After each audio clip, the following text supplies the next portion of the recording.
Sari-saring parte ng mga chinap-chap na sasakyan ang natagpuan ng mga otoridad sa isang raid sa isang warehouse sa Taguig.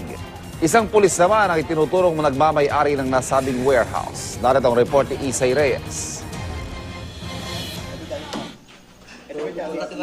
Nagkalat ng mga parte ng truck tulad ng mga ulo, siding, chassis, gulong at kung ano-ano pa ang natagpuan ng mga pulis matapos salakayin ng isang warehouse sa Lower Bikutan sa Taguig kaninang madaling araw. Hindi makapaniwala si Mark, di niya tunay na pangalan, na ang truck na pinaghirapan niya ipundar ay sa ganito lang mauuwi. Tinambak lang basta sa gilid at pinagpira-piraso pa ang mga parte. Hapon ng December 27, napansin niyang wala na ang nakaparada niyang truck sa Barangay Santa Clara, Santa Maria, Bulacan.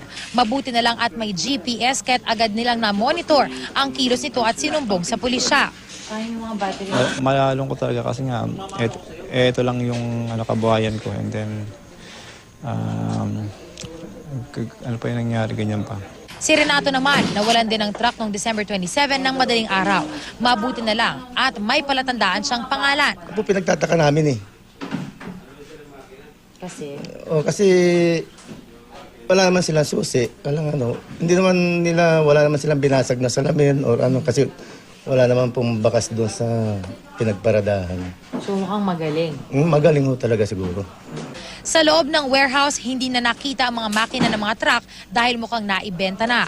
Marami pang ibang truck na mula sa Regions 3, 4 at NCR ang natagpuan dito. Kumpleto sila sa gamit pang chop-chop, kaya't duda ng mga pulis, sanay na ito at mabilis magkalakal ng mga parte ng truck.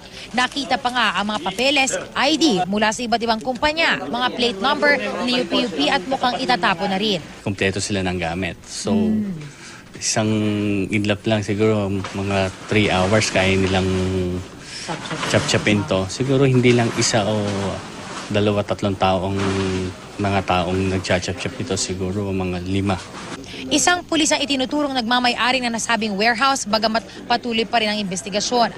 Wala ang may-ari maliban sa caretaker ng warehouse. Ano ang trabaho nito ni Wilson? Ang alam ko po, pulis lang po siya. Okay. Saan siya nakadestino?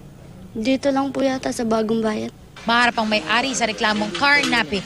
Para sa mga nanakawan ng truck, maaaring makipag-ugnayan sa Taguig Police dahil malaki umano ang posibilidad na ito ang nakabiktima sa inyo. Para sa unang balita, Isay Reyes, reporting. Kasama rin.